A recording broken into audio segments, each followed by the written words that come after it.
a su nombre gloria, a su nombre gloria, a su nombre gloria, a su nombre, y a su nombre, y a su nombre,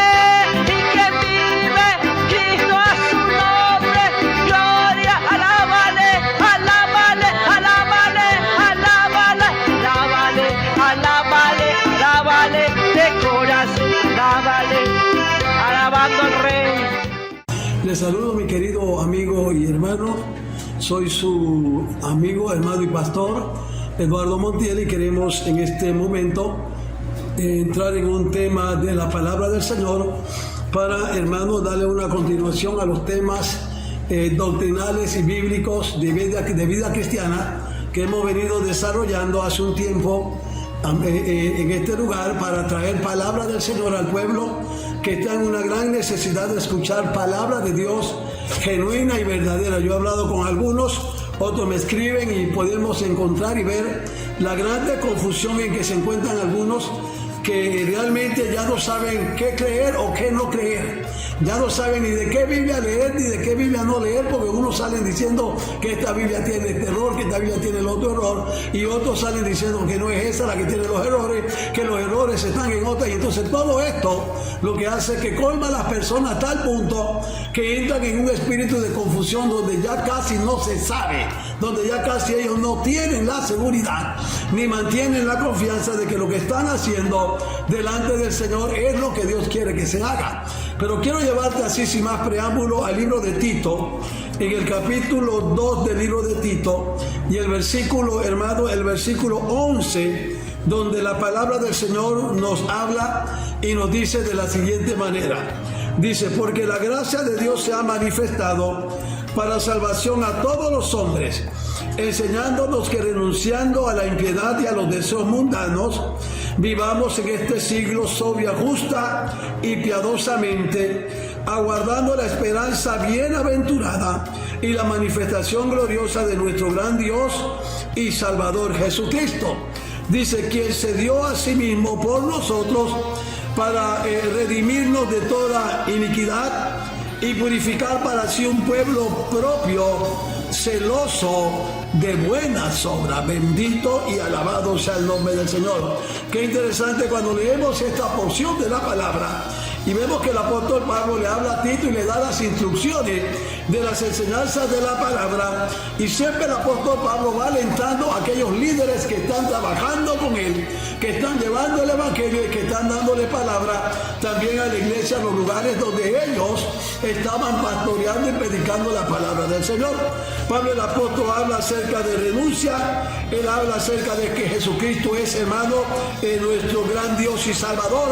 Él habla acerca, hermano, dice aquí, de que necesitamos renunciar a la impiedad, a los deseos carnales, y el apóstol Pablo también habla acerca de que el Señor murió por nuestros pecados para redimirnos de toda iniquidad, y dice que para purificar,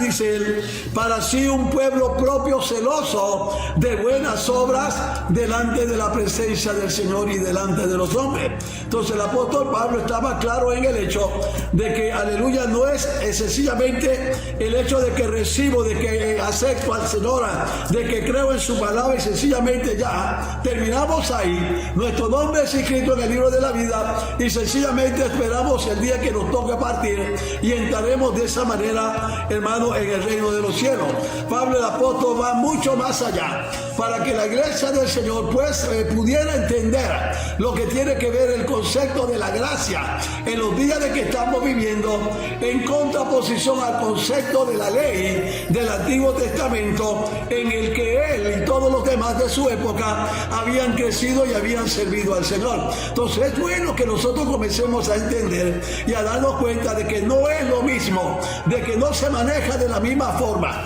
de que no es que la ley, aleluya, sea algo malo, sino que la forma y el sistema como estaba manejando la ley es lo que no le daba al hombre la oportunidad de hacer las cosas, aleluya, como Dios quería que se hicieran, y en consecuencia comenzaron a crear un sistema de esclavitud, un sistema, hermano, de obligación, un sistema, hermano, aleluya, de opresión sobre aquellos que supuestamente servían al Señor, y comenzaron a verse envueltos en un mundo y en un espíritu donde ellos sentían que lo que tenían era una vida religiosa esclavizante y no una vida donde ellos sentían la gloria del Señor y sentían el gozo de estarle sirviendo al Señor a través de su palabra. Entonces vamos a darnos cuenta y vamos a entender que la gracia es el sistema implantado por el Señor Jesús en contraposición al sistema de la ley administrado y desarrollado por el líder Moisés en el Antiguo Testamento después que el pueblo de Israel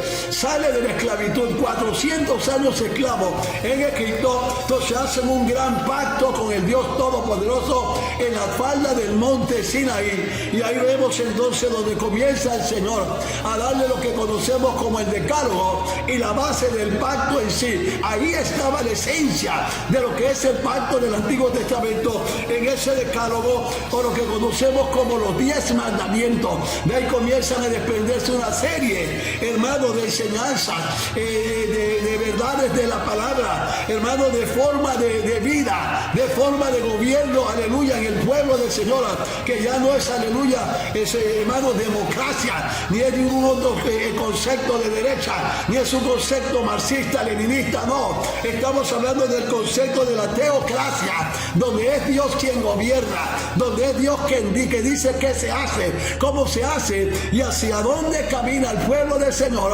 en los días que, aleluya, el líder estaba manejando esto, o sea, Moisés, en el pueblo de Israel. Entonces la gracia es el sistema implantado por nuestro Señor Jesucristo en contraposición al sistema, óigase bien, al sistema de la ley administrado por el líder Moisés. Entonces hablamos de dos pactos, ley y gracia. Algunos todavía no entienden lo que es la ley, otros no entienden lo que es, hermano, la gracia, otros no entienden cuál es la relación de esos dos pactos, qué fue lo que pasó, qué sucedió, hacia dónde se manejó esta situación. Y vemos algunos todavía en la iglesia con una tremenda y profunda confusión, que no entienden realmente la realidad. Pero lo que la Biblia nos enseña es que, aleluya, el pacto de la ley estuvo vigente hasta que Cristo aparece, hermano, aleluya, sobre la faz de la tierra. Cuando el Señor viene, la Biblia dice que Cristo trajo el sistema, el tiempo, el periodo de la gracia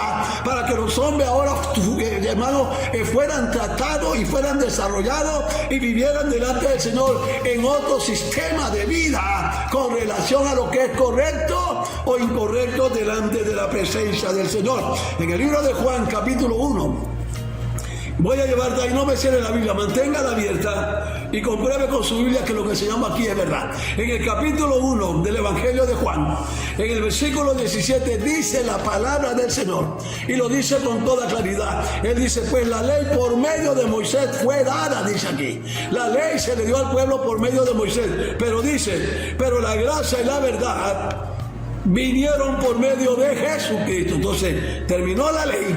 entró, entonces quedó, hermano, en vigencia lo que es la gracia, y comienza entonces lo que es la iglesia del Señor a manejarse, a desarrollarse, a predicar la palabra, a enseñar las verdades, a enseñar los principios, pero bajo el régimen del Espíritu Santo, no bajo el régimen antiguo de la ley, de la represión, de un sistema que si el hombre sentía o no sentía no era lo relevante. Lo relevante era que obedecieras la palabra del Señor, la sintieras o no la sintieras, te gustara o no te gustara, le doliera a quien le doliera, y sencillamente eso era lo que te daba, como quien dice, el pase para que estuvieras bien delante de la presencia del Señor. No tenías exactamente que amar esa palabra, lo que tenías era que obedecer esa palabra. No tenías que hacerlo de muy buena gana, pero lo que tenías que hacer era obedecerla, hacerla, ponerla por obra en tu propia vida,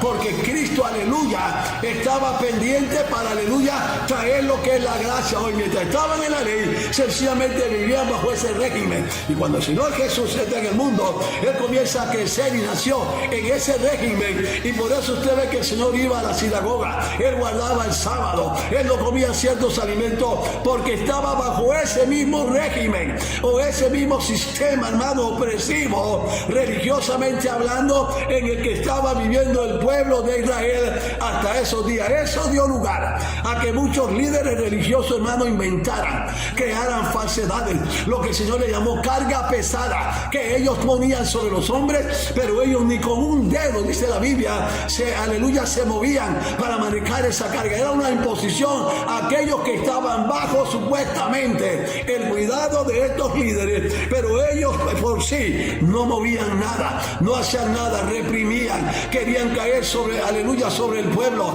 Aquel que desobedecía algo le caían encima, trataban con él de una manera fuera de lugar con cada una de estas personas. Y ahí vemos entonces, hermano, un pueblo descontento, un pueblo sin gozo, un pueblo sin alegría, un pueblo que no podía ni alabar ni cantarle al Señor porque estaba bajo una opresión religiosa de un mal espíritu, porque trastornaron las verdades de la palabra y entonces comenzó a vivirse un dogmatismo religioso, un fanatismo y un fariseísmo que lo vemos en los días del Señor, donde ellos llegaban, hermano, e intentaban era reprimir. Si alguien tal cosa en la sinagoga lo botaban, si alguien tal cosa lo echaban, si esto lo castigaban, hacían toda clase de cosas para controlar, para manipular a aquellos, aleluya, que querían buscar la presencia del Señor de verdad. Ahora tenemos que darnos cuenta que sin la fe el hombre estaba atrapado bajo el régimen de la ley incuestionablemente. Allá no importaba si había fe aparentemente o no había fe. Si hay o no hay no es lo relevante. Sencillamente era vivir obedeciendo, sometiéndose, sujetándose a estas reglas, aleluya, implantadas por líderes, y decían que era Dios quien estaba implantando estas cosas. Parecía que era Dios, pero realmente la forma como vivían, cómo se desarrollaban, no estaba el Espíritu Santo del Señor realmente haciendo el trabajo en estas vidas. Entonces vamos a ver que sin la fe el hombre estaba, como quien dice, atrapado bajo el régimen de la ley incuestionablemente. Tenía que venir el sistema de la fe, de la gracia, que fue lo que el Señor Jesucristo trajo. Por eso dice la Biblia que la ley por medio de Moisés fue dada, pero la gracia y la verdad vinieron por medio de Jesucristo. Cuando vamos a Gálatas capítulo 3, Pablo le escribe a la iglesia de los Gálatas, y en el versículo 23 Pablo le dice estas palabras, le dice así: pero antes que viniese la fe, le dice, estábamos confinados bajo la ley, encerrados para aquella fe que iba a ser revelada. Entonces Pablo ahora entiende el mensaje, Pablo entiende las verdades de la palabra del Señor, y Pablo dice, sí, estábamos confinados, o sea, estábamos atrapados, esclavizados, como presos, bajo un sistema que no era el sistema que el Señor quería para nosotros, ni era el sistema que nos iba a hacer sentir el gozo, la alegría y la felicidad del Señor. ¿Y cómo estábamos en ese sistema de la ley? Atrapados. Y escucha, repito, no es porque la ley fuera mala, porque la ley es justa y es buena, dice la palabra del Señor, pero era el sistema como ellos aplicaban la ley lo que le hacía tanto daño al pueblo de Israel, y que no podían llegar o llenar las expectativas de Dios para un pueblo que era, hermano, un pueblo que, hermano, no tenía la perfección, aleluya, en sus propias vidas, no podía cumplir una ley que era totalmente perfecta, que era la ley del Señor. Entonces vivimos bajo el pacto o el régimen de la gracia o de la iglesia. Hoy no tenemos nada que ver con ley, no tenemos nada que ver con ese, hermano, con ese pasaje, con ese suceso, con esa vida y esas prácticas que tuvieron ellos en el pasado. Sabemos que hay grupos religiosos en los días de hoy que están intentando volver a implantar el sistema de la ley que imperaba en los días del Señor Jesucristo, pero se disfrazan, se meten como, hermano, como lobos disfrazados de oveja, haciendo el papel de que son cristianos. Algunos se hacen llamar pastores, otros dicen que vienen, aleluya, porque quieren también, hermano, entrar en lo que es la palabra y el evangelio, pero en esencia ellos son sencillamente fariseos, ellos son legalistas judíos, o legalistas sencillamente que tienen ese mismo espíritu de legalismo del judaísmo de los días del Señor Jesús, y están intentando arrastrar la iglesia genuina y evangélica verdadera de los días de hoy, gentil, a la misma práctica práctica de aquel entonces donde imperaba y tenía la fuerza la ley y no la gracia de la verdad y del Señor. Entonces hoy estamos, y usted que es cristiano, no te dejes coaccionar ni engañar por palabritas, por terminología, por significado. Todo eso lo utilizan, hermano, en su afán de que tú renuncies a la iglesia del Señor donde Dios te ha puesto ahora y comiences entonces a prender candelabros, a prender velas, a guardar sábado, a dejar el puerco, a dejar de decirle a Jesús, Jesús, ya no le puedes llamar Jesús, ahora es Yeshua, y decir cosas como esa y otras más, y comienzan a hacer que tú te cambies el nombre, que tu nombre no es ese, que tú tienes un nombre judío, y comienzan a buscarte, hermano, ahí una letanía y a sacarte, hermano, una genealogía, y te llevan directamente a cualquier tribu de, hermano, del pueblo de Israel para decirte que tú eres judío de eso y tu nombre no es el que tienes, sino que tu nombre es otro. Pero esto no es verdad. Entonces hoy somos salvos por gracia, dice la palabra. Dios nos salva por su gracia y no por las obras de la ley,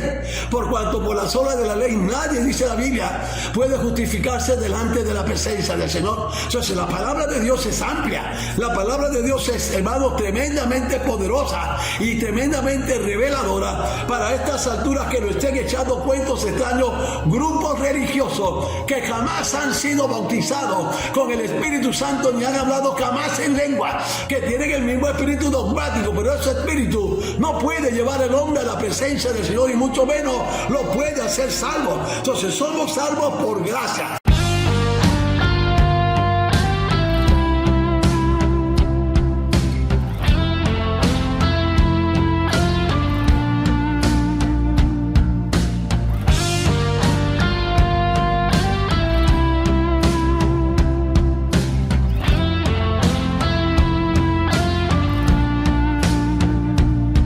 La Biblia dice que Él creó los cielos y la tierra. La Biblia dice que varón y hembra los creó.